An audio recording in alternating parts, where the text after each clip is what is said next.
I'm just off to Carmarthen to film a pantomime for the Lyric Theatre.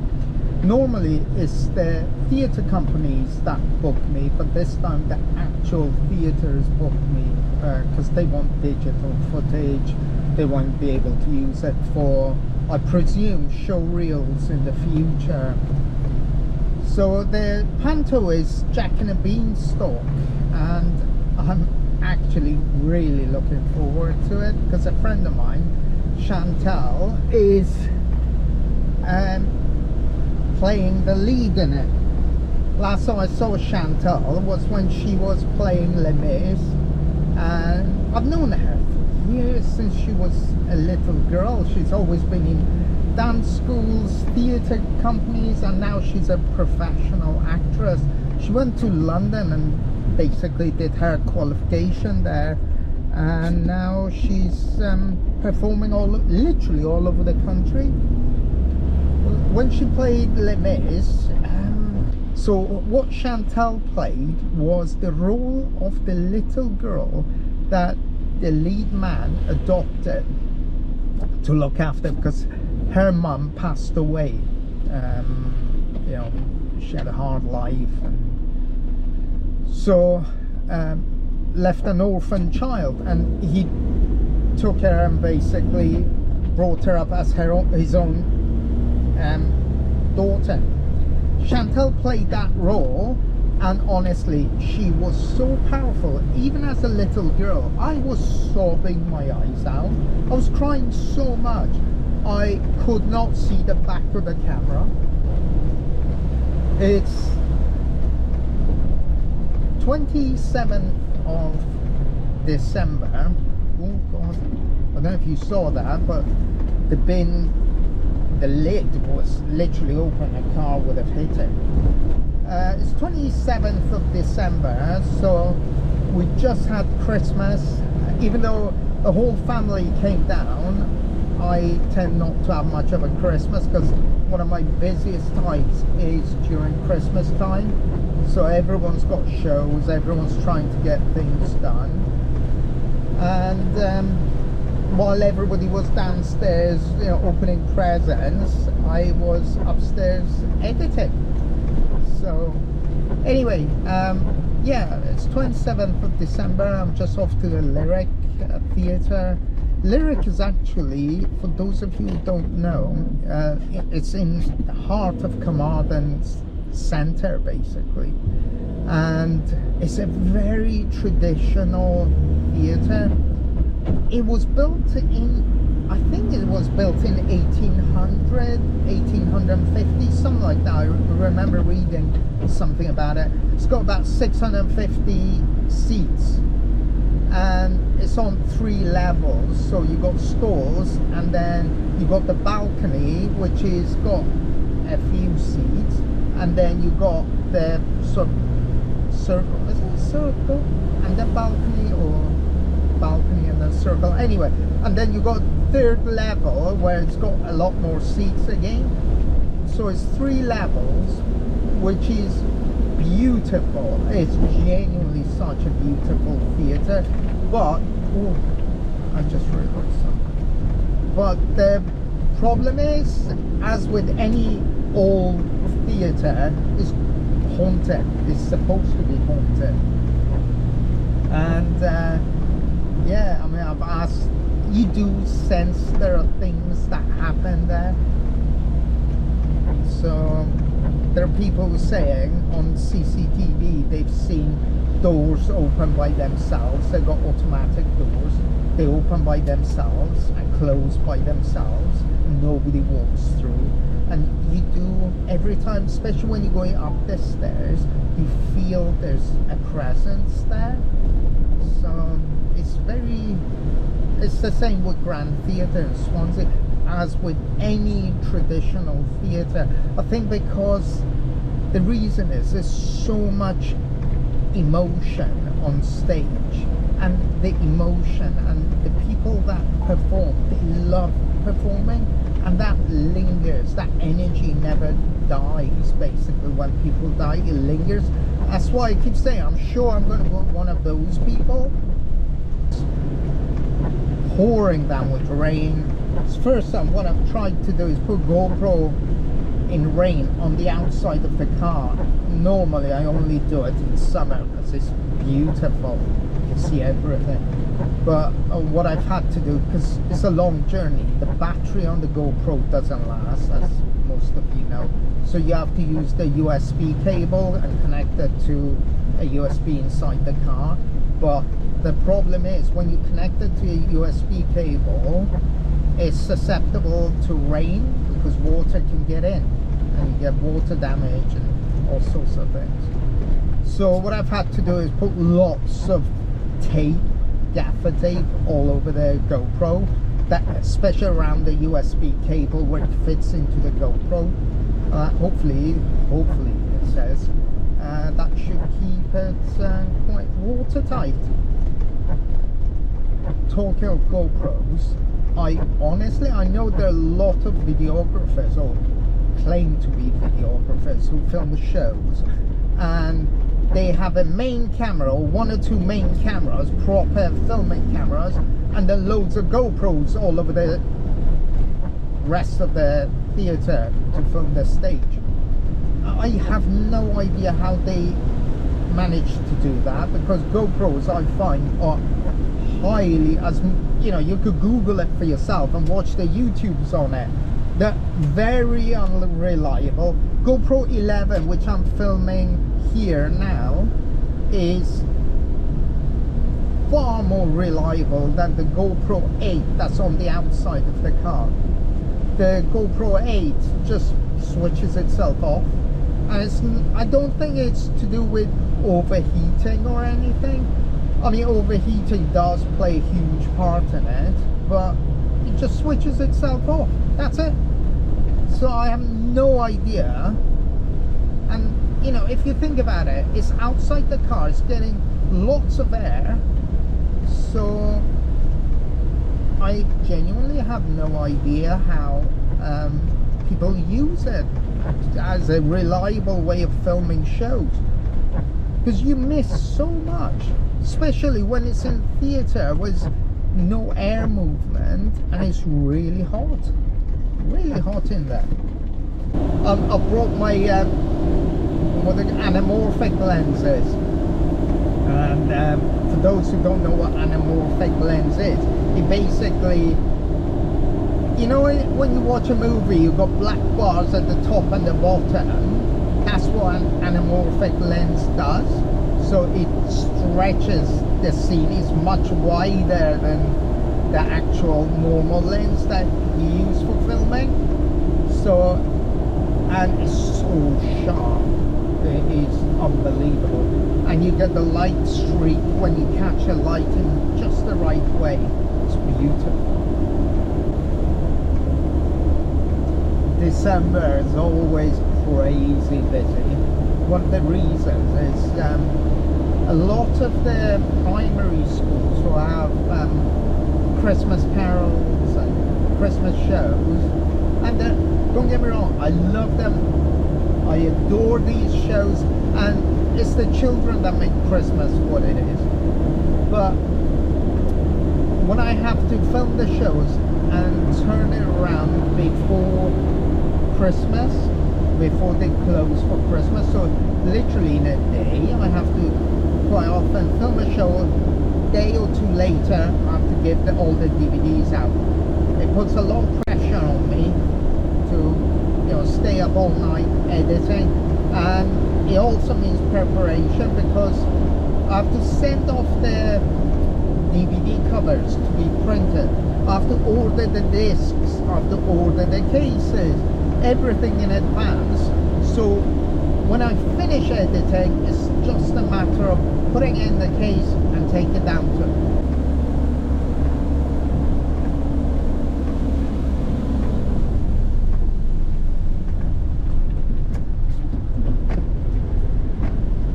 just following the signs to town centre, praying. See, that's 20 miles per hour.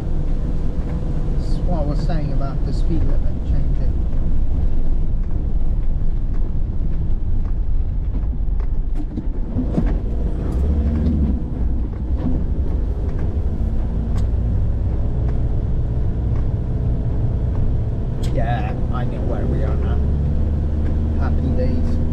So I didn't need the sat nav after all. I had to do is just follow the town centre sign. And it's quarter to 12. Perfect time. By the time I get there, they've said they open the theatre, or the staff, not the theatre, but staff will be there from 12 noon. So I have an hour to set up, and then I'm watching the matinee, and then I have to finish setting up between matinee and evening, which probably, I don't know how much time, but the evening shows at 7. So I'm praying I'll have at least an hour to set up, because I really want to do behind the scene footage for you all as well, and for me, because in years to come I want to be able to remember the lyric. Such a beautiful theatre. I love these traditional theatres, because they're basically closing down left, right and centre, because most of them are listed buildings and they are so expensive to maintain and run. So I can understand why theatres have all become modernised and in modern buildings, because they're more comfortable seats, they're proper condition. But for me, a theatre has to be traditional, old-fashioned.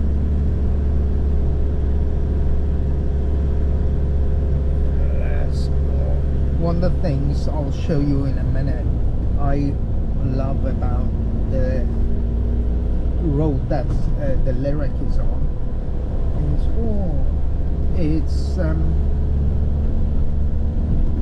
all the antique shops. There are quite a few antique shops there. I've just seen the staff cars are there in the loading bay, so that's quite nice, which means I don't have to wait till 12 noon for it to open. I can just phone them and say, please let me in.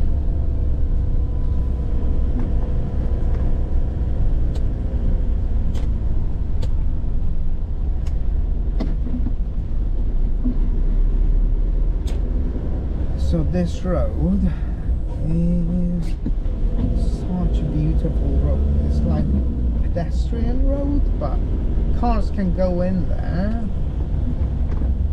Can I get in there? Friday and Saturday, 11 till midnight.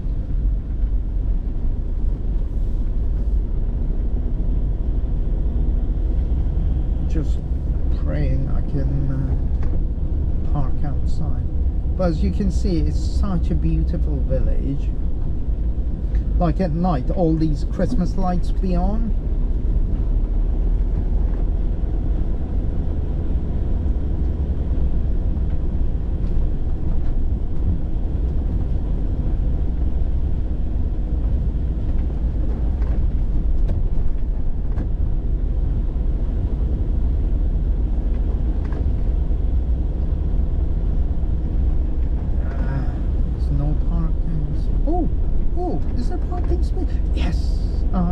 Yes, beautiful.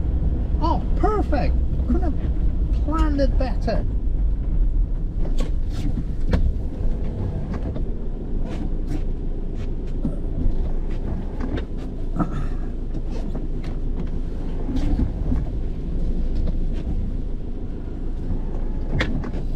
So now I'm just gonna phone up and see if I can get somebody to come and open the door.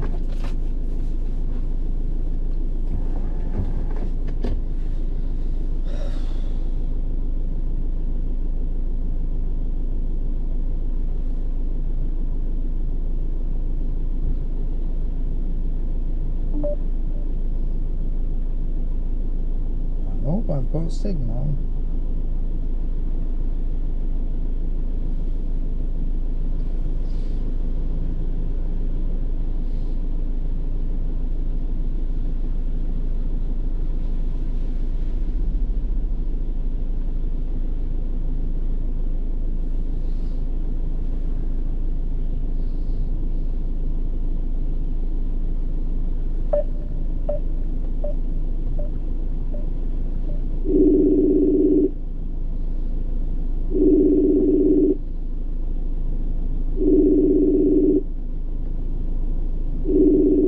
Hello. Hi, lovely, it's Hoosh.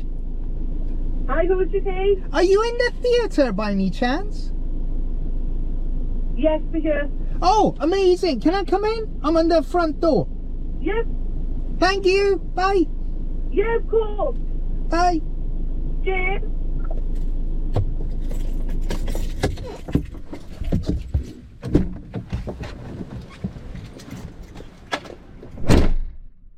So I've just dropped off the kid at the Lyric and I'm driving back to where the car park is.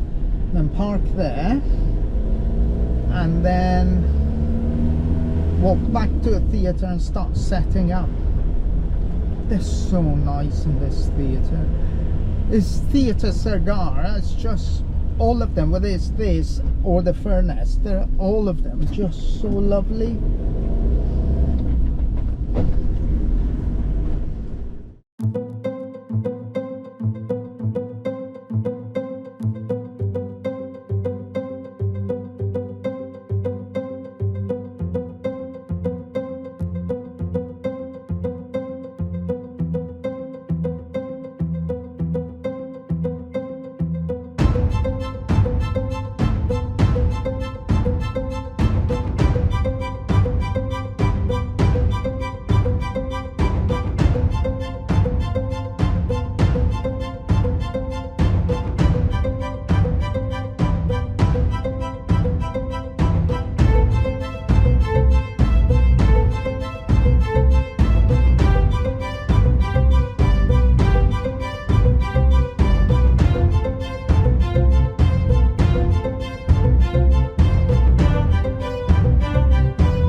So I'm recording this as a way of showing what exactly took place at the Lyric Theatre with the paranormal activity. So what happened was there was one camera that had constant shimmer or micro jitter throughout. Another camera switched off on its own accord, and that's the important one that I'm going to come to. And I have video evidence of another camera that was physically moved. The camera that was, this is the timeline for the footage. What you see in, I don't know, what color is that? Pink? Whatever color this one is. It's a camera that specifically was wide angle, designed to show the lighting, and Johnny just wanted it for his own purposes, just because he did the lighting and he's done an amazing job. Quite rightly, he wanted to use it for future. Anyway, so the one in pink, I think that's pink, whatever color that is, that top one is the Johnny cam. The one below it is, oh hang on, the one below it is a camera that got switched off. So the camera got switched off. It started recording there at the beginning of the show and switched off at 39 minutes into the show. Now, the reason I know it switched itself off, and it wasn't just a power outage or anything, mundane like that.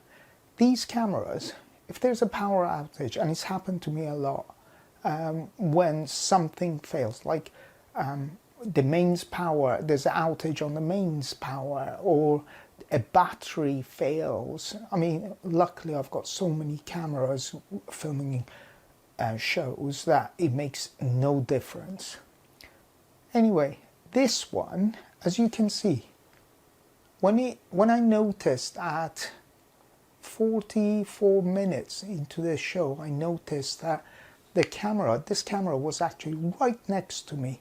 So nobody was near it other than me.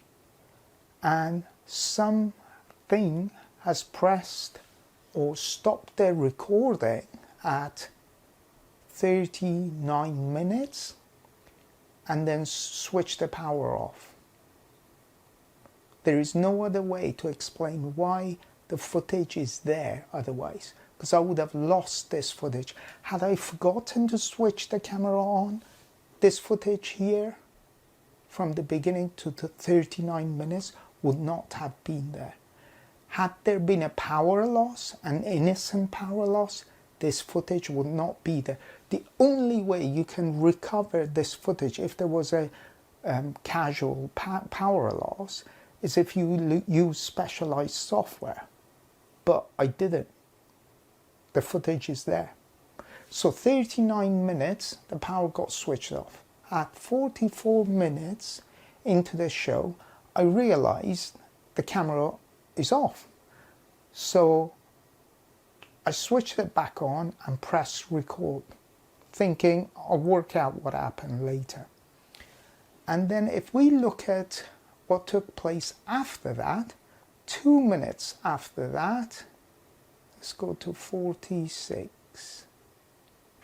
At exactly, let me zoom in, at exactly 46 minutes, i.e. 2 minutes after that, as you can see, let me mark this so we know where we are. At exactly 46 minutes, i.e. 2 minutes after I switched the camera back on, the camera that got switched off, the camera that was facing the stage, the Johnny cam, got moved by itself. As you can see from the video, literally, if it was an innocent movement, i.e. the stand failed, the head on the stand or the clamp failed, the way it works is when it fails, or if it's not tight enough, it starts to creep gradually and then speeds up as it falls. As you can see from the video, it didn't do that. It was a deliberate movement, sharp. I think when I saw that and how the timing of what took place, it's clear that basically the ghost didn't want me to film it. Film the show, and it started with one camera having shimmer or slight what do you call it, micro jitter. There is literally, I've filmed in that theater loads of times, there's clamped cameras to those bars many a times, there's no speakers near it, there's no one near it, there's no explanation. When I got home, I actually remember thinking, oh, my camera's damaged, or I used the lens with image stabilization. Because if you use image stabilization and clamp a camera, they work against each other and you get all kinds of weird artifacts showing up. The lens didn't have image stabilization. The camera does not have body image stabilization. So there's no reason for these micro jitters or shimmers that was happening. So that's one camera. Then the second camera got switched off and I switched it back on innocently, not thinking anything of it. 2 minutes later, I think the ghost must have thrown a tantrum because it must have said, right, so if you're going to switch the cameras on, I'm going to go to the camera that's furthest from you, I'm just going to move it. I remember when I saw the camera at the end of the show, the camera that got moved, I said to Johnny, I think one of the kids must have played with the camera because it's not where we placed it. It'd been moved. And luckily, I had another camera facing the audience that clearly captured the camera being physically moved. And the movement, as you can see, is not an innocent movement. It's definitely a paranormal, there's force being used to move the camera. So after I noticed what happened with the cameras filming in the Lyric Theatre, I sent the footage to the management and some of the tech guys. And interestingly enough, they came back with a CCTV footage of when they used to have a camera pointing to the main entrance. Basically, the CCTV captured what looks like a ghost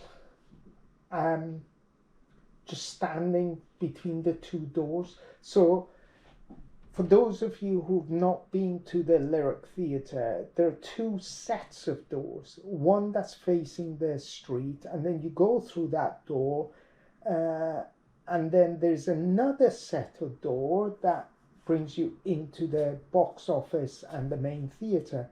And as you can see from the CCTV, there's clearly an outline of a person standing between the two doors after everybody had gone and the place was locked up.